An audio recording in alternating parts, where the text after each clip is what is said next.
Hey everybody, Jake here from Bearded Gear. Today I'm ready to do my full review on the Carey design, Carey knives, Carey blades, I'm not sure what exactly to call it, the Carey Gordo.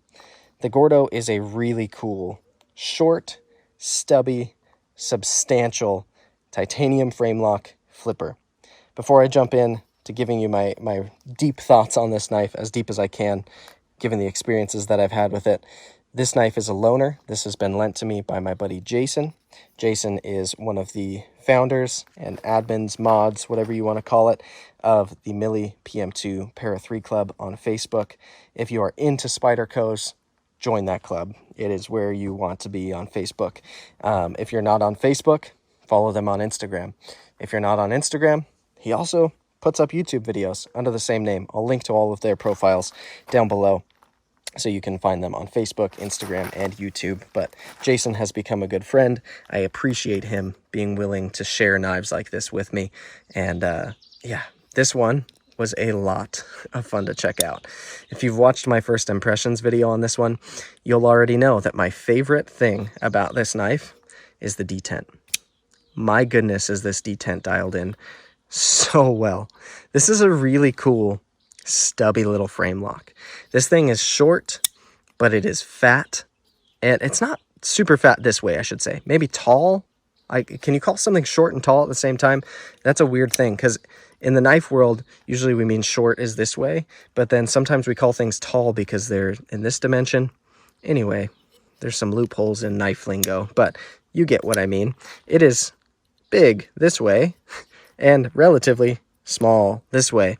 It's a short little sucker, but despite its size, my goodness, does it fit in my hand well, and is it comfortable? And there's so many things about this knife that seem bigger than it is, which is really cool. So let's walk through anatomically real quick before I jump into my final thoughts on this guy. When I first opened it and did my first impressions, I did not know what blade steel this was, because it doesn't say it anywhere on it. And it didn't come to me with the ownership card, original packaging, anything like that. It was sent to me from Jason in a protective little case. So I didn't know what blade steel it was. Cool thing, Peter Carey commented on my video and DM'd me on Instagram to make sure that I knew, after he had watched my video, that this is indeed S35 VN blade steel, which is great. I know I've been critical of S35 VN before, but it's a fine steel. I've got nothing against it on a knife like this in this design. Would I love it if it was a more exciting, more exotic steel? Sure, but S35 VN is good. So S35 VN is the blade steel on here. So we've got S35 VN, it's not overly thick, but a pretty thick stock, especially considering the length of this blade. And then we've got full titanium handle scales, pocket clip, and backspacer. I don't know if the hardware is titanium. Probably should have asked that, but it's really nice hardware either way. It's done really well. I like that the pivot screws look like they have a pivot collar on them, but really that's just machining. I think that looks nice without actually complicating the construction of the knife. I think it's smart and it looks good. Our handles here, sorry, these bugs are trying to eat my legs alive right now. The handle pattern, I think, is what would most correctly be called a frag pattern. So we've got these mill passes that have put this texture in here, and it feels really good. It's not rough, it's not sharp in any direction, but it does give my fingertips this nice planted feeling on the way that they land. It does put them right here on the scale because of the tallness of this knife. So it just feels great. I really like that. It's mirrored here on the back or on the lock side scale as well. So we've got that same pattern here. Of course, not on the cutout for the lock bar, but yeah, I think it looks great. This clip is worth mentioning as well.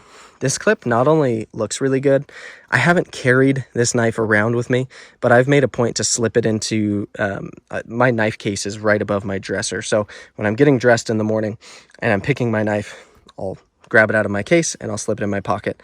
Since I've had this to just kind of check out and be delicate with, because again, it's not my knife, I've made a point almost every day when I've put on a different pair of pants to just slide this into my pocket and back out once or twice to see how this clip does, so that I'd have some information to go off of without risking damaging this knife in any way, because that's not the kind of guy I am, to borrow something from somebody that is this nice and that they haven't used hard and abused, and then to go ahead and take it out into the wild where it's at risk of getting snail trailed up and scuffed. And all of that said, if this was my knife and I had bought this with the intent to use it, I feel really confident at this point with how much I've held this knife, played with the action seemingly nonstop at times, and just really tried to feel out this knife.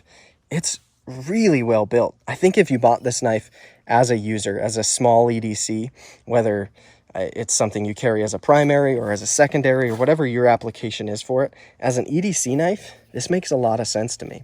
The blade shape is actually quite usable. We've got a tip that's not like super stabby, but it's got plenty of tip to go ahead and get into material. And then we've got this nice belly all the way along here that gets to a tiny bit of what I would consider recurve. It does just recurve the slightest bit there. It's a really cool blade shape. It's not such a drastic recurve that I'd really be worried about sharpening this knife or anything like that. But yeah, I like the blade shape. I dig it. I think it's functional. The way that this came ground, it gets really thin out to the edge. It gets tall at kind of a steep angle because it's a flat grind coming to a big flat up here. But right behind the edge, it is pretty thin. And I think that profile would do well cutting through medium and soft materials, probably even hard materials, because with that kind of aggressive angle that it's come down on, I think you could do really well. Even tasks like feather sticking and stuff, it could do excellent. Not that I'd pick a knife this small or generally like a full titanium frame lock to do that kind of thing, but I'm just saying I'm pretty confident you could if you wanted to. The only jimping that you'll find on this knife are in two places technically. This, if you want to call it jimping, I'd almost call it like a geared backspacer. It's set down below the level of the scales. It doesn't come above the level of the scales, so it doesn't bother me one bit. It's also not sharp to begin with, so that's well done there. And then we've got a little bit here on kind of the thumb ramp, which isn't a drastic thumb ramp. It doesn't come up all that tall. It's just a nice, pretty neutral spot to put your thumb, and it's rounded really well. The whole spine of this knife is rounded really well. So it's very smooth, very comfortable up in front of that, and then you get this nice little traction spot where you've got some jimping. I guess I lied. There's also a little jimping on the flipper tab. I forgot. Don't sue me. That jimping works really well. Again, not sharp, nice and rounded. All of these edges are rounded really well, and it just feels great. It functions great. Now, what I think is the crowning feature of this knife is the action.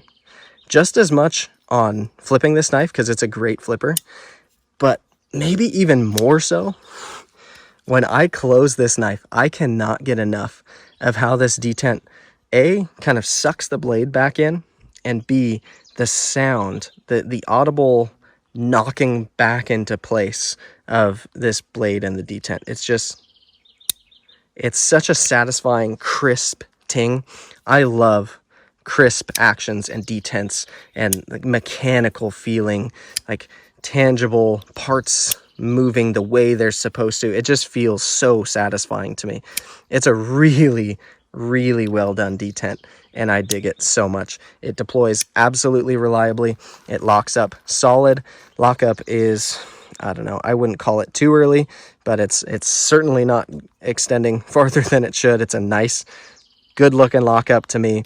Centering on this knife is perfect. It's absolutely fantastic. And yeah, the action is excellent in hand. This knife feels great, even in reverse grip. Being small, oftentimes knives feel funky because there's not really anything to put your hand up against up here, but it's comfortable in reverse grip. This grip, not so much, although who's doing that with this knife? Draw cut up here actually does feel really good. And then yeah, saber grip, hammer grip, it's really nice. This knife feels larger than it is, and it's sure a little bit heavy, a little bit stubby, a little bit chunky, but that's kind of the character of this knife, and it's cool. If you're looking for a lightweight minimalist EDC knife, this isn't it. This thing it's chunky in a really fun way, but it's also not so chunky. Like I've seen lately, certain brands and companies try to do overbuilt, and they take it so far that they put like 1/4 inch stock on a folder, and then they match the stock thickness with the handle thickness of the slabs of titanium. So you've got like a 3/4 inch thick stubby little knife that just, to me, doesn't make any sense. This is still a reasonable blade stock. This is like thinner than PM2 blade stock. And then we've got reasonable handle material thickness. We've got a great frame lock, which is dialed in really well. We've got an awesome clip that's functional and that works well and looks great.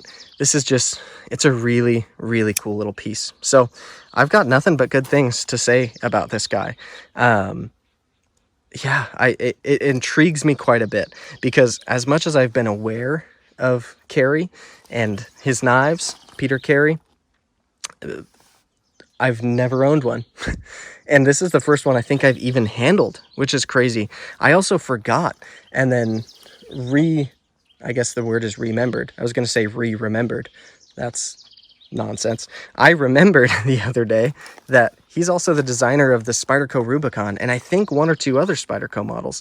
I've never owned a Rubicon, but I would like to. I think they look awesome, and I've heard cool things about them. So yeah, he's a knife designer that I like his work, and I've seen him enough times in the past that it's cool that I'm finally handling one of his pieces, and that it got in hand, and it surprised me with how great it is. I was expecting this knife to just be kind of another titanium frame lock, but it's small and chunky, and it is those things. It's a small, chunky titanium frame lock, but the fine details of this knife, the way it's come together, the way that detent functions, oof, the way the clip looks, the finishing work he's done on it. I'm not usually a fan of acid stonewashing, really not. But here, the acid stonewashed grinds with the satin flats, and the way that acid stonewash really matches well with the stonewashing, this kind of rough stonewashing on the titanium scales. I mean, it looks great to me. I really think he nailed it on this knife, and I'm supremely impressed, genuinely. So I will probably find an opportunity relatively soon to either purchase one of his knives, maybe a Spyderco version of one of his knives, maybe another custom or something, but I doubt that I'm done with Carey blades at this point. It's just, this one it's struck a chord with me. If I were to pick one for myself, would I pick this little guy in this size and shape? I don't know if the Gordo would be the model I would pick, if I'm being totally honest. For my tastes and what I look for and want in a knife, this would be a secondary knife for me. It would be a knife I carry in addition to my primary, and this setup wouldn't be ideal for me compared to the other knives that I put in that application. But for its size, it wouldn't be a primary. So if I were to pick a Carey knife for myself, I would probably pick something a little more primary EDC size for myself. Something with a between 3 1/4 and 3 1/2 inch blade, and maybe a slimmer profile. But knowing that he's able to do work of this caliber, and how much I appreciate this knife for what it is, yeah, I'm intrigued. I want to see more of his work. I want to handle more of it, and I probably want to own some of it. So I'll let all of that speak for itself, but this is my full review of the Carey Gordo, and it's really, really cool.